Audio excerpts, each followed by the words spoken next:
सूत्र है योग दर्शन का, अथ योगानुशासनम। अथ योगानुशासनम। महर्षि पतंजलि जी ने योग दर्शन लिखा, उसके अंदर उन्होंने 4 पाद यानी कि 4 लेसन लिखे, जिनमें कुल 195 सूत्राज लिखे, जिन्हें हम श्लोक भी कह सकते हैं।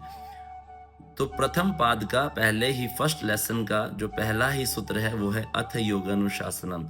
अब इसका अर्थ जानते हैं।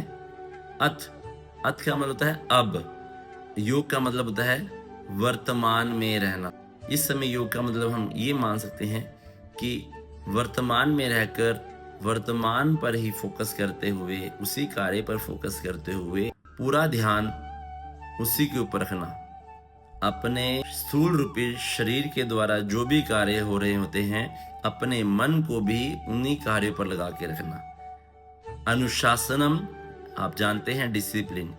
देखिए साथियों, जब भी हम कोई कार्य करते हैं ना, तो कुछ ना कुछ हम अपने अंदर एक संकल्प लेके कार्य करते हैं कि इसको हम पूरा करेंगे।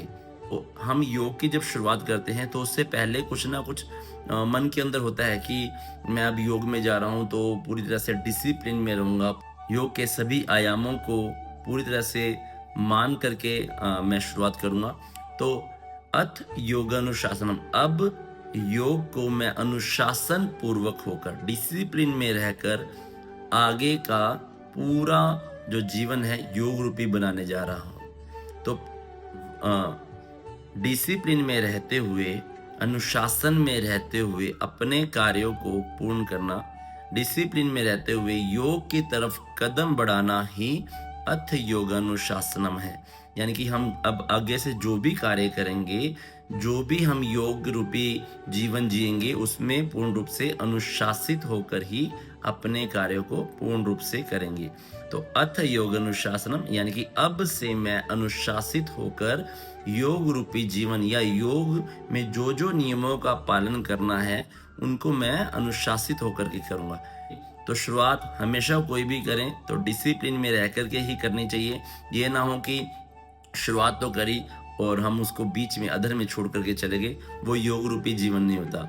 हम अपने जब भी कोई शुरुआत करें, देखिए कोई भी शुरुआत करता है, कुछ ना कुछ मन के अंदर टारगेट्स होते हैं कि मैंने इसलिए शुरुआत की है और इसको मैं पूरे अपने लक्ष्य तक पहुँच कर ही रुकूंगा। तो अनुशासित होकर ही योग करना आरंभ करें, और आगे जब हम योग के बारे में और जानेंगे, योग के करने की आरंभ करेंगे, तो हम धीरे धीरे जानेंगे कि हमें किस प्रकार से और नियमों का पालन करना है। तो मैं यही कहना चाहता हूँ साथियों कि हम अपने जीवन में योग को अपनाएं और अनुशासित होकर ही योग की पालना करें।